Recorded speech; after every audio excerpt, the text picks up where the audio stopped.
Gracias. Senador Cima de Villa, tiene la palabra. Gracias, señor presidente.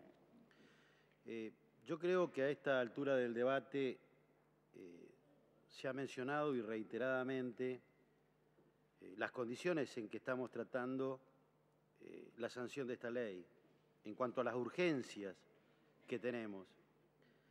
Pero esto no nos impide, a mi juicio, remarcar que el escenario en el que tenemos que discutir esta ley hay una mayúscula responsabilidad del Gobierno Nacional.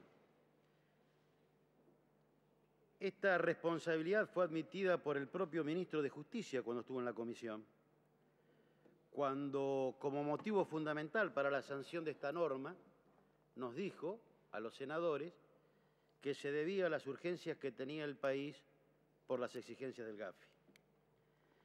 Y esto torna bastante inadmisible el tratamiento de la ley.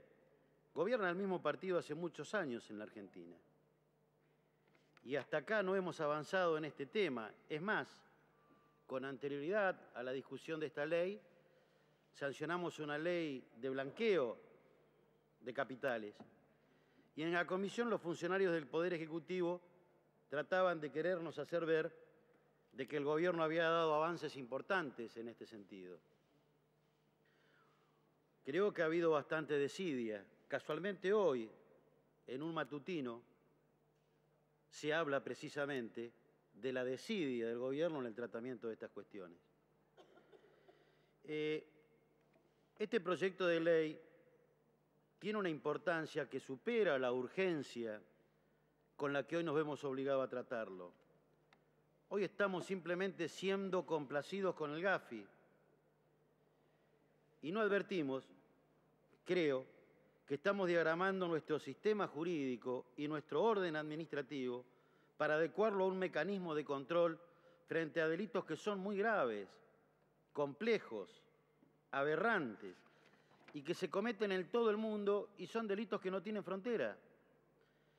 Y como seguidamente vamos a analizar, este apuro, motivado por esta inacción de no abordar el tema oportunamente, no estamos aquí sancionando precisamente una norma apropiada para estas situaciones, ya que este proyecto simplemente está concebido en una carrera por una posible sanción al país por parte del GAFI. Y las modificaciones, lo dijo muy bien el senador Sanz, debieron en realidad ser diseñadas en forma prudente, que se correspondan con nuestra realidad socioeconómica. Y yo honestamente creo que ni la UIF ni los sujetos obligados están preparados para cumplir con las nuevas regulaciones. Esta norma tiene deficiencias que ha llevado al presidente del propio bloque oficialista a pedirnos a los senadores en la comisión que cuando expongamos los alcances de la ley en este recinto, seamos muy claros para que no tengan dudas quienes tienen que interpretarla, lo que marca una falencia. Es más, hoy estamos sancionando una ley correctiva a la ley que ahora estamos sancionando.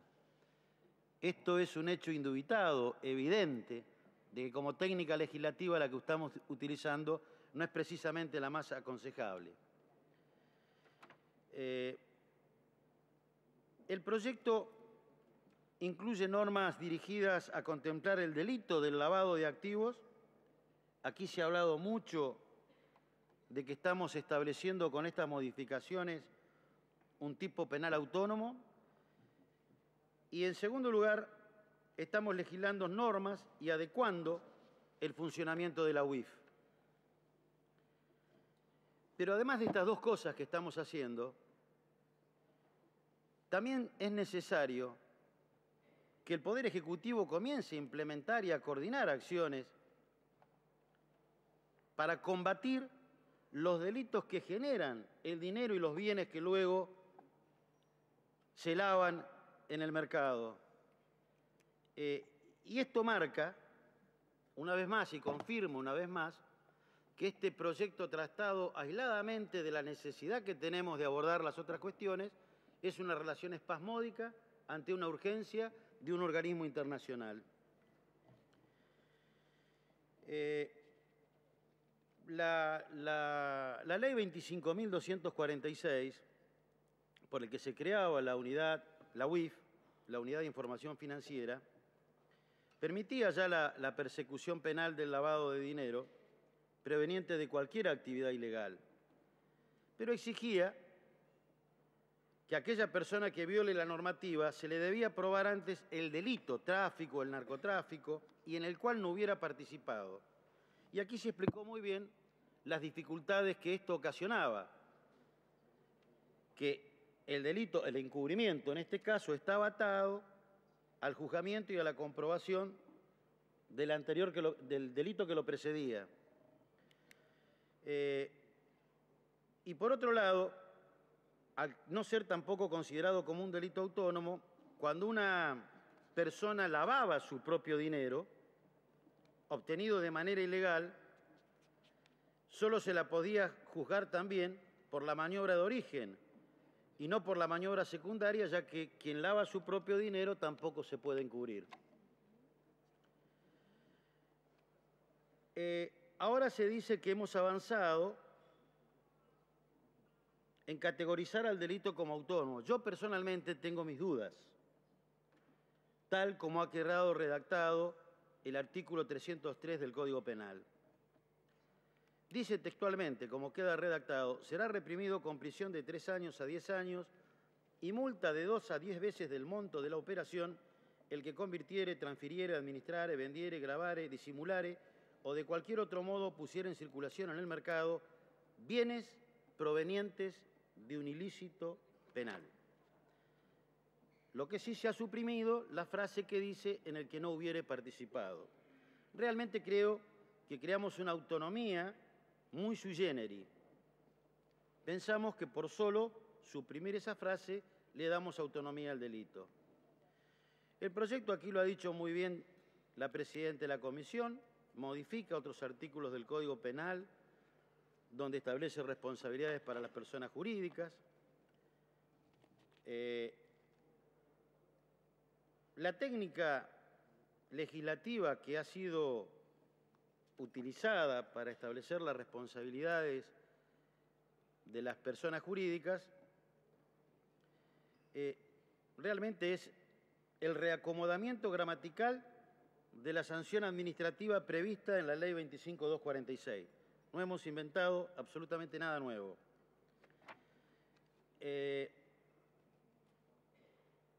La redacción del artículo 305 sobre las medidas que el juez puede adoptar, si bien responde a una de las recomendaciones del GAFI,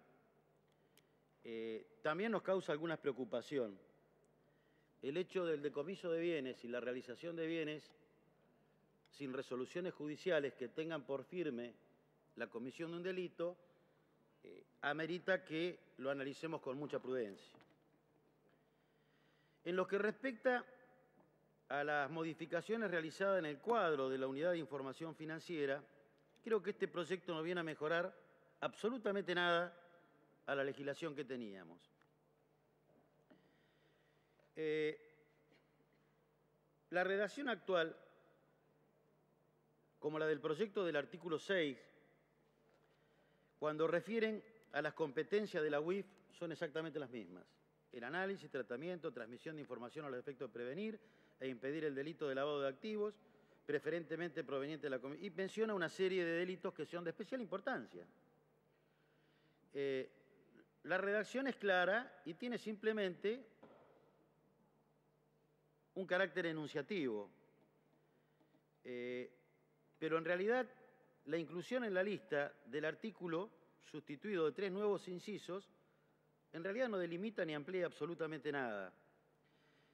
Acá había merecido originariamente una especial atención al inciso J de la ley, que ahora va a ser tratado en la ley correctiva. Y no me queda claro, y probablemente se presta confusión, y acá algo ya se dijo, entre las atribuciones que va a tener la FIP y las atribuciones que va a tener la UIF. La FIP tiene la obligación de denunciar la evasión y tiene la obligación de dar información a la UIF sobre las operaciones sospechosas. Y al ser sospechosa, la AFIP también tiene la obligación de denunciarla al Ministerio Fiscal. Y convengamos que la AFIP dispone de mayor capacidad operativa para hacer estas determinaciones, para detectar este tipo de operaciones. Lo que no se entiende, ¿cuál es la necesidad de ser ahora la AFIP sujeto obligado de dar información a la UIF? Siendo que tiene también por ley la obligación de denunciar este tipo de operaciones. Es también sabido que ante la denuncia de evasión el Ministerio Público siempre investiga si no hay detrás operaciones de lavado.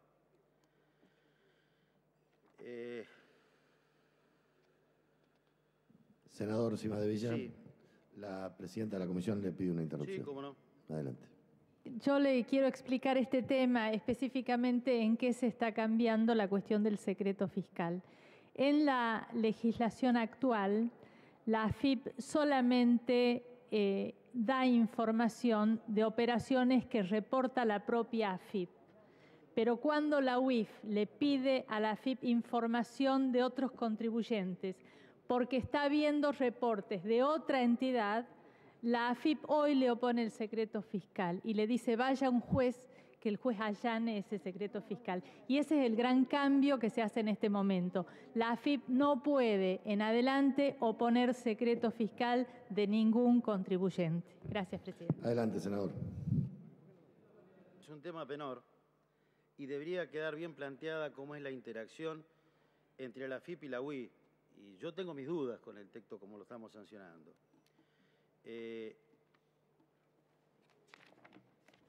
En la ley se trata de incluir todas las categorías que nos piden los organismos internacionales y seguramente el celo por perseguir delitos como el narcotráfico seguramente es bien recibido por toda la sociedad. Pero volvemos a lo que decíamos recién.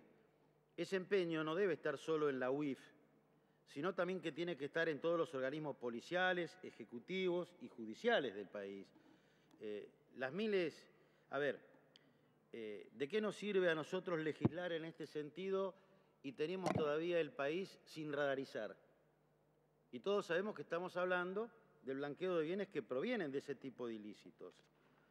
El temor que surge es que también, tal como ha quedado redactada la ley, la UIF pueda recibir tantos reportes ajenos a su propósito central que termine ocupando sus recursos en descubrir posibles evasores, tarea que, vuelvo a repetir, corresponde a la AFIP. Y acá quiero detenerme, ya lo hizo el senador Sanz, en cuanto a la designación de las autoridades de la UIF y su funcionamiento.